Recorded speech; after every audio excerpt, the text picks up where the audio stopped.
उद्धव ठाकरे यांनी देवेंद्र फडणवीस यांना फडतूस असं संबोधलं आणि तो वाद आता समोर आलेला आहे. भाऊंनी अतिशय चांगला व्हिडिओ केलेला आहे. एक मुद्दा मी तुमच्या आवर्जून लक्षात आणून देऊ इच्छितो. उद्धव ठाकरे ह्या नेतृत्वाची जी गोची आहे ना ती आधी लक्षात घ्या. आत्ताचा जो घडलेला प्रसंग आहे किंवा महाविकास आघाडी आणि त्या संदर्भात जे काही घडलं ते सगळ्यात ताज्या घटना आहेत, त्याची चर्चा होत राहते, पण जुन्या गोष्टी जरा विसरल्या जातात.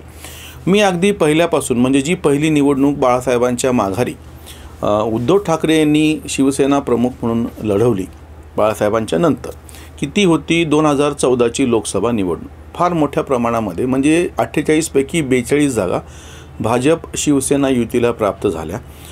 आणि एक लाट, मोदींची जी लाट होती म्हणतात भारताभर, ती बाकी काय होती वेगळी गोष्ट. म्हणजे बाळासाहेब ठाकरे यांचं निधन झालेलं आहे, ती एक सहानुभूती आहे. त्याच्यानंतर मोदींची लाट आहे. याचा एक फायदा भाजप सेना युतीला सत्तेवर नसताना, ती महाराष्ट्रात सत्तेवरती नव्हती, केंद्रात तर नव्हती. म्हणजे केंद्रातही ती सत्ता आली ती गोष्ट वेगळी, पण महाराष्ट्रामध्ये तेव्हा राष्ट्रवादी आणि काँग्रेसचं 15 वर्षापासून चालत आलेलं सरकार होतं.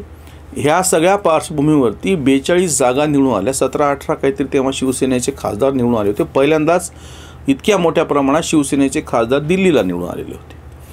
ह्याचा एक तोटा असा झाला उलटा की उद्धव ठाकरे यांच्या डोक्यामध्ये नेतृत्वाची हवा घुसली. पुढचं 2014च्याच विधानसभेचं एक उदाहरण आहे. म्हणजे जेव्हापासून म्हणजे त्याच्यावर शिक्कामोर्तब झालं, त्यांना असं वाटायला लागलं की आपण कसे मोठे नेते आहोत.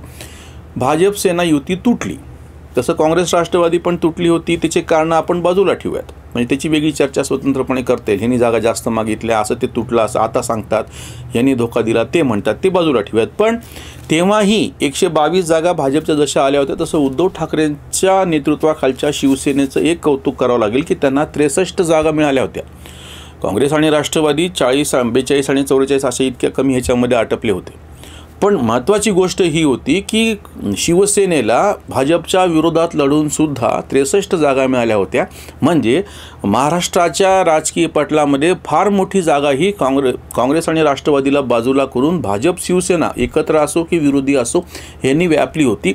खरं तर ह्याचा नेमका फायदा करून घ्यायची संधी 2014च्या विधानसभेमध्ये उद्धव ठाकरेला होती. 63 जागा होत्या. त्याच वेळेस तुम्ही म्हणजे ज्या गोष्टी तुम्ही नंतर केल्या त्या गोष्टी त्यांनी तेव्हा केल्या असल्या 2 गोष्टी. एक तर तुम्ही प्रत्यक्ष भाजपशी बार्गेनिंग करून तुम्हाला जे काही पदरात पाडून घ्यायचं जास्तीत जास्त, अगदी त्याच्यामध्ये मुख्यमंत्री पद का असेना, तुम्ही बाळासाहेबांना वचन दिलं होतं, मग त्यावेळेस तुम्ही का विसरलात? तुम्ही त्यावेळेस का नाही मागणी केली की आम्हाला मुख्यमंत्रीपद पाहिजे? असं समजूयात आपण की तुम्ही त्यांच्यासमोर ही मागणी ठेवलेली, भाजपवाले ऐकायला तयार नाहीत. त्याच वेळेस तुम्ही महाविकास आघाडीचा प्रयोग करायचा. बाळासाहेबांना दिलेलं वचन तुम्हाला 2019मध्ये भाजपशी युती करून नंतर ती युती तोडून गद्दारी करताना आठवलं, तुम्ही पवारांच्या मांडीवर जाऊन बसले. मग तुम्हाला हे सगळं 2014मध्ये का नाही आठवलं? तेव्हा बाळासाहेबांना दिलेलं वचन काय तुम्ही विस्मरणात गेलेले होते? उद्धव ठाकरेंच्या नेतृत्वाची गोची सुरू होती ती या इथून 2014च्या विधानसभेच्या निकालापासून उद्धव ठाकरे ह्या नेतृत्वाची गोची सुरू होती. त्यांना निर्णय घेता नाही आला. विरोधी पक्षात राहणं पसंत केलं, त्यांचे विरोधी पक्ष नेते झाले आणि 3 महिन्याच्या नंतर 122 आमदारांचं अल्पमताचं सरकार देवेंद्र फडणवीसांनी स्थापन केलं. राष्ट्रवादींनी कथित बाहेरून पाठिंबा दिला होता. प्रकाश आंबेडकर कोर्टामध्ये गेले की अशी या सरकारच्या पाठीमागं बहुमत किती आहे, आणि मग तातडीनं तडजोड करत मग शिवसेना तिकडे गेली आणि त्याच्यानंतर तुम्ही त्या मंत्रिमंडळामध्ये सहभागी झाले. ही गोष्ट तुम्ही आधी करू शकत होते, किंवा 2019ला तुम्ही भाजपला फाट्यावर मारून महाविकास आघाडीचा प्रयोग केला, तो पण आधी करू शकत होते. दोन्हीमध्ये तुमचा फायदा होता.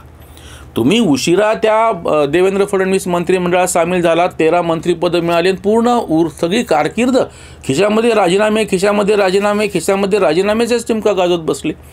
सत्तेचा फायदा घेत आपलं पक्षाचं संघटन वाढवावं हे कसं तुमच्या लक्षात नाही आलं? त्याच्यानंतर पुढचा टप्पा 2019च्या निवडणुकीमध्ये लोकसभेची निवडणूक झाली. मोदी परत सत्तेवरती आले. केंद्रातली त्यांची सत्ता आता अजून 5 वर्ष राहणार ही स्पष्ट झाल्याच्या नंतर तुम्हाला हे कसं नाही लक्षात आलं की त्यांचं वर्चस्व आता राहणार आहे म्हणून? ज्याच्याकडे 122 आमदार होते, ज्याची केंद्रामध्ये इतकी प्रबळ आता सत्ता दुसऱ्यांदा आलेली आहे, तो पक्ष काय म्हणून तुम्हाला मुख्यमंत्रीपद देईल? 2019ला मुख्यमंत्रीपद मागत असताना तुम्ही असं म्हणताय बाळासाहेबांना काय वचन दिलं ते खरं खोटं तुमचं तुम्हाला माहीत. वास्तवामध्ये तुमचे आमदार आता कमी झालेले, आधीचे 63 आता 56 आहेत तुमचे, त्यांचे 105 आहेत. त्यांची केंद्रामध्ये सत्ता आहे, ते तुम्हाला काय म्हणून मुख्यमंत्रीपद देतील? ती एक मूळ चुकली. बरं, ते सगळं बाजूला ठेवून परत एकदा आज तुम्ही ज्यांना फडतूस म्हणायला लागलात त्यांनी चतुरपणे तेव्हाही अल्पमताचं सरकार स्थापन केलं होतं आणि हा पहिला मुख्यमंत्री आहे वसंतराव नाईकानंतर की ज्यानं 5 वर्ष आपली कारकीर्द पूर्ण केली विधिमंडळात. काँग्रेसच्या एकाही मुख्यमंत्र्याला किंवा शरद पवारांना कोणालाही तोपर्यंत वसंतराव नाईकांच्या नंतर कोणालाही 5 वर्षाचा संपूर्ण कालावधी मिळालेला नव्हता. तो देवेंद्र फडणवीस यांना मिळालेला होता. 2019ला तुम्ही त्या सगळ्याला फाट्यावर देऊन महाविकास आघाडी केल्याच्या नंतर सगळ्यात पहिला जो झटका तुम्हाला बसला होता, ज्याच्यापासून तुम्ही कुठलेही शहाणपण शिकले नाहीत, नाना पटोलेंनी अध्यक्षपदाचा राजीनामा दिला. त्याच्या जागी दुसरा माणूस निवडून आणण्यामध्ये तुम्ही अपयशी ठरलात हे तुमच्या कसं लक्षात येत नाही? किंवा 6च महिन्यामध्ये त्याच्या आधीची घडलेली घटना अशी होती की तुम्ही आमदार नव्हतात. तुम्हाला मुख्यमंत्रीपदी राहायचं असेल तर आमदार होणं भाग होतं आणि ती निवडणूक बिनविरोध करायची असेल तर त्याच्यासाठी तुम्हाला तडजोड करावी लागली आणि भाजपच्या पदरामध्ये एक आमदार जास्तीचा द्यावा लागला होता. म्हणजे सत्ताधारी आघाडीचे 5 आणि विरोधकांनी 5च आमदार त्याच्या ठिकाणी हे केलेले होते. म्हणजे तुम्हाला 4 आमदार, 3च्या ऐवजी त्यांना 4 जास्तीचे आमदार मिळाले. म्हणजे तुम्हाला तुमचा आघाडीचा एक आमदाराचा बळी पहिल्यांदाच द्यावा लागला. म्हणजे पुढं काय वाढवून ठेवलेलं आहे ह्याचं तुम्हाला अंदाज यायला पाहिजे होता तुमच्या स्वतःच्या आमदारकीच्या निवडणुकीत. म्हणजे 2020 जूनची गोष्ट आहे काहीतरी ती. त्याच्यानंतर नाना पटोलेचं प्रकरण घडलं. तुम्हाला त्याच्या बदल्यामध्ये दुसरा माणूस निवडून नाही आणता आलं. ह्याच्यामध्ये काँग्रेसचं कसं काय राजकारण आहे, राष्ट्रवादीनं कशी काय खेळी केली त्यांच्यापाशी. पण मुख्यमंत्री तुम्ही होता ना, त्या सरकारचा चेहरा तुम्ही होता, तुमची जबाबदारी होती. तुम्ही राजकीय काय म्हणतात चतुरपणा दाखवून त्या ठिकाणी दुसरा उमेदवार काँग्रेसचाच निवडून आणून दाखवून, किंवा खरं तर अशी अपेक्षा होती पृथ्वीराज चव्हाणसारखा पवारांचा विरोधक तिथं बसून तुम्हाला पवारांना चेकमेट करता आलं असतं. तुम्ही ज्यांच्या मांडीवर बसून मुख्यमंत्रीपद मिळवलं त्यांनाही त्यांच्यावरती उलटवण्यासाठी म्हणून एक मोहरा तुम्हाला हातात घेतला असता. ते तुम्हाला करता आलेलं नाही. तुम्ही ज्यांना फडतूस म्हणता आहात ना त्यांनी हे करून दाखवलेलं आहे. किंवा स्वतः राष्ट्रवादींनी कायमस्वरूपी काँग्रेस राष्ट्रवादी आघाडीच्या सरकारमध्ये गृहमंत्रीपद स्वतःकडे ठेवलं होतं. त्याच पद्धतीने शिवसेनेचं आधीचं मंत्रिमंडळ असो तेव्हाही गोपीनाथ मुंडे गृहमंत्री होते. नंतरच्या काळात देवेंद्र फडणवीस मुख्यमंत्री असतानाही गृहमंत्रीच होते. आताही ते उपमुख्यमंत्री असले तरी गृहमंत्री तेच आहेत. गृह खातं स्वतःकडे ठेवायचा चतुरपणा त्या ह्याच्यामध्ये राष्ट्रवादीला कळला, इकडे भाजपला कळला. तुम्हाला कसा नाही कळला? नाना पटोलेच्या जागी दुसऱ्याला निवडून आणता आलं नाही हा दुसरा प्रसंग होता. तिसरा प्रसंग राज्यसभेची निवडणूक होती विधान परिषदेली. तुमचा उमेदवार हारला तरीही तुमचे डोळे उघडले नाही. तेव्हाही तुम्ही भाजपशी तडजोड करून त्याच्यामध्ये काय कोणाला जागा मिळायच्यात किंवा मुख्यमंत्रीपदे तुमचं राहिलं असतं, जसं त्यांनी नितीश कुमार बरोबर केलं होतं बिहारमध्ये. ती पण एक संधी तुम्हाला शेवटची होती, तीही तुम्ही लक्षात घेतली नाही. तुम्ही दुसऱ्यांना फडतूस म्हणत असताना राजकीयदृष्ट्या तुमची बुद्धी म्हणजे सत्तेविना रिकामं काडतूस होऊन गेलेले तुमच्या लक्षात नाही आलं. हा फडतूसपणा तुमच्याच राजकीय काय म्हणता येईल त्याला बुद्धीचा आहे. नंतर परत दुसरा झटका जो शेवटचा बसला 2020 जूनची गोष्ट आहे. विधान परिषदेच्या निवडणुकीमध्ये काँग्रेसचा उमेदवार पडला, भाजपचा जास्तीचा उमेदवार निवडून आला आणि त्याचे निकाल लागायच्या आतच आमदार तुमच्या कानाखालून निघून गेलेले, नाकाखालून निघून गेलेले होते.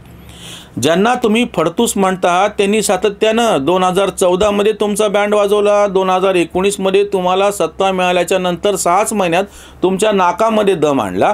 किंवा सचिन वाझे प्रकरणामध्ये देवेंद्र फडणवीस भर विधानसभेमध्ये तुमची तडे सोडून काढत होते, कारण की विधानसभेमध्ये बोललेल्याच्यावरती कारवाई करता येत नाही. आणि तेव्हा तुम्ही बाहेर येऊन सचिन वाझे म्हणजे काय ओसामा बिन लादेन आहे का असं म्हटलं तर नंतर काय झालं सगळ्यांना माहिती आहे. वारंवार तुम्ही तोंडावरती पडत राहिलात. तुम्ही सत्ता नसतानाही म्हणजे तुम्ही सत्तेतले प्रमुख सहभागी होता 2014 ते 2019, तेव्हाही तुम्हाला प्रभाव दाखवता नाही आला. तुम्ही प्रत्यक्ष मुख्यमंत्रीपदावरती बसलात तरीही तुम्हाला प्रभाव दाखवता नाही आला. तुम्हाला तुमच्यापैकी विधानसभेतल्या फक्त 6च तुमच्या सहकाऱ्यांना मंत्री करता आलं. बाकीचे विधान परिषदेतले तुमच्या परिवारातले शंकरराव गडाखसारखे बाहेरचे त्यांना मंत्री करत बसला. जी तक्रार आहे बाकीच्यांची, तुमच्या कार्यकर्त्यांची ही तक्रार आहे की तुम्ही लोकांमधून निवडून दिलेल्या शिवसैनिकांना मंत्री नाही करू शकलात जास्त. ह्याचं तुमच्याकडं काहीच उत्तर नाही. म्हणजे म्हणलं ना की तुम्ही त्या सत्तेमध्ये सहभागी होता 14 ते 19 तरी प्रभाव दाखवता येईना. तुम्ही स्वतः मुख्यमंत्रीपद मिळवलं भांडून त्या पवारांच्या मांडीवर जाऊन, तरी तुम्हाला प्रभाव दाखवता येईना. आणि शेवटची गोष्ट, आत्ता हे सरकार आल्याच्या नंतर, तुमची सत्ता गेल्याच्या नंतर तुम्ही एक राजीनामा देण्यात काय चूक केली, हे पृथ्वीराज चव्हाण यांचं वाक्य आहे. तुम्ही तो बंगला सोडला, सगळं केल्याच्या नंतर तुम्हाला सक्षम असा विरोधी पक्ष नेता हे विधान परिषदेमध्ये होण्याची संधी होती, ती पण तुम्ही गमावली. म्हणजे सातत्यानं तुम्ही तुमचा राजकीय मेंदू फडतूस असल्याचे पुरावे देतात आणि म्हणताना मात्र तुम्ही देवेंद्र फडणवीसांना फडतूस म्हणत आहात. हा एक फार मोठा विरोधाभास आणि विनोद आहे. सत्तेविना मेंदू रीते काढतुस, बोले फडतुस दुसऱ्याला. घर कोंबडा जो दुजा लावी बोल, नेतृत्वाचे मोल कळलेना. मंत्री तुरुंगात नाही राजीनामा, उद्धवाचा मामा करी काका. साधू जाती बळी पाहती पोलीस, व्यवस्था ओलीस अराजक. तीच आता मारी तोच आता मारी, दुजाला टोमणे हाती बोंबलणे उरलेले. पक्षचिन्ह गेला तो वारसा, पाहेना आरसा अजूनही. कांत उद्धवाचा खोलातच पाय, कांत उद्धवाचा खोलातच पाय, करावे ते काय उमगेना, करावे ते काय उमगेना. वेगवेगळ्या अवस्थेमध्ये सुद्धा पक्ष सावरणे, पक्ष मोठा करणे, पक्षाला त्याचा फायदा करून घेणे, ही गोष्ट उद्धव ठाकरेंना जमत नाही आहे. नेतृत्वाच्या पातळीवरती 2014 पासून मी सांगतोय, आत्ताच्या घटना नाही, सातत्यानं नेता म्हणून तुम्ही अपयशी ठरत आलेला आहात. आणि त्या आगतिकतेतून, जसं तो सगळ्यात भित्रा माणूस शिवाय देतो किंवा जो भिलेला असतो, ज्याच्या अंगात दम नसतो त्याच्या तोंडात दम असतो असं म्हणतात, तुम्हाला काही करता येईना. पक्षावर तुमचं नियंत्रण नाही आणि तुम्ही मात्र त्याला फडतूस म्हणतात की ज्याने ह्या सगळ्या ह्याच्यामध्ये मुख्यमंत्री असताना, विरोधी पक्ष नेता असताना आणि आता उपमुख्यमंत्री असताना प्रत्येक पायरीवरती स्वतःचं नेतृत्व सिद्ध केलेलं आहे आणि त्याचा फायदा स्वतःच्या पक्षाला करून दिलेला आहे. उद्धव ठाकरेंच्या संदर्भात सातत्यानं हे लक्षात आलेलं आहे की एक नेतृत्व म्हणून हे पूर्णतः अपयशी ठरलेलं असं नेतृत्व आहे. इथेच थांबूयात. धन्यवाद.